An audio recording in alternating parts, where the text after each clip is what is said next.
সকালবেলা মানে 31শে ডিসেম্বর আসছিল আমার একটা পার্সেল, সেটা হলো টিপট অর্ডার করছিলাম একটা। এটা দেখে তো আমি খুব খুশি হয়েছিলাম, কিন্তু মার অত্যাধিক বকা খাইছি ভাই, কারণ এত পরিমাণে স্ট্যান্ড অর্ডার করছি একটাও কাজের না। লাস্টে এটা অর্ডার করলাম, দেখি কত ঋণ টিকাইতে পারি। তো পার্সেল আসার সঙ্গে সঙ্গে মা জিজ্ঞেস করলো এটা কি, আমি বললাম ফোন স্ট্যান্ড। কয় কি দুনিয়ার ফোন স্ট্যান্ড লাগে না তোর, 2 দিন পর পরে দেখি এত ফোন স্ট্যান্ড দিয়ে কি করবি, এগুলা তো বুঝে না। যাই হোক বাদ দাও। আর এই যে ওষুধের গোষ্ঠীও উদ্ধার করতেছি, যে যা কইতেছে তাই করতেছি, কিন্তু কাশি আমার আর কমে না। তো যাই হোক, তারপর সন্ধ্যাবেলা আমরা যাবো একটু কীর্তনে। আমাদের এখানে গত 6 দিন ধরে কীর্তন হইতেছে, কিন্তু এখন আমি একদিনও যাই নাই। মা আর বোনু যদিও বা গেছিল, আমি আজকে ফার্স্ট টাইম যাবো। আজকেই ফার্স্ট, আজকেই লাস্ট কীর্তন। তো আজকে হইতেছে আমাদের এখানে সূর্য। রেডি হয়েছিস, কোথায় যাবি? কীর্তনে। কোন কীর্তনে? বলখার মাঠ। গাডার কি কেউ মুখে দেয় না। ছোটবেলায় এই কীর্তনে যাওয়ার জন্য এত এক্সাইটেড থাকতাম, কারণ এই সময়টা আমাদের এক্সাম শেষ হয়ে যেত, মামা বাড়ি যাইতাম, আর ফার্স্ট টু লাস্ট এই কীর্তনে কাটাইতাম। কীর্তন তো আর শুনতাম না, ফাইজলামও মারতে যাইতাম। কিন্তু এখন এমনই হয়ে গেছে যে পাড়ার লোক আমার কালে ভদ্রে দর্শন পায়। তো যাই হোক, কীর্তনে পৌঁছায় দেখি সূর্য পূজা অলমোস্ট অর্ধেক হয়ে গেছে।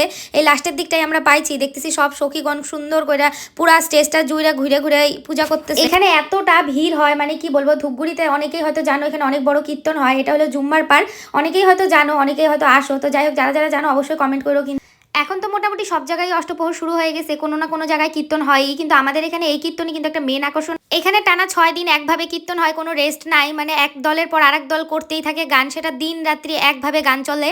তো এখানে আমার সব থেকে সুন্দর লাগে হলো সন্ধ্যা আরতি আর হলো সূর্য পূজা। সন্ধ্যা আরতিতে প্রচুর লোক বাতাসা ছিটায়, দেখতে খুব সুন্দর লাগে।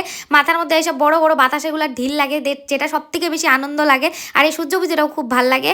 আমি তো দেখতেই পারলাম না এবার কেমন যেন গেল কীর্তনটা। তো লাস্টের দিন পূজা করতে রং পাকা ব্রাহ্মণ, মানে যেই নদীতে রং ছুটে গেছে কালোটা বেরিয়ে গেছে, কিনতে পেরেছেন গোবিন্দ এসেছেন। আর কি করবেন, আমি আদর করে যাই বসিয়েছেন। এইদিকে নষ্ট লোকের দুষ্ট কথা কইল বুড়ির কানে, রুষ্ট হয়ে দুষ্ট বুড়ি আইল করে আরে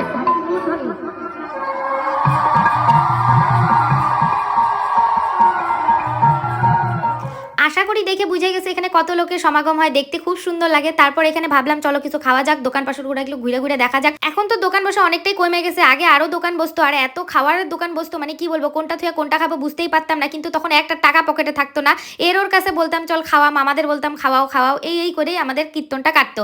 কিন্তু এখন পকেটে টাকা থাকলেও সেই আনন্দটা মনের মধ্যে আর নাই। তো যাই হোক, ইমোশনালি ড্রামার এখানে মারবো না। তারপর চলে গেলাম একটু ফুচকা খাইতে। ভাবছি আজকে যা খুশি তাই হোক, ঠান্ডা আরো জম্মের লাগুক, ফুচকা আমি খাবোই, কারণ এই দোকানে ফুচকা আমার সব থেকে বেস্ট লাগে, দারুণ বানায় দারুণ।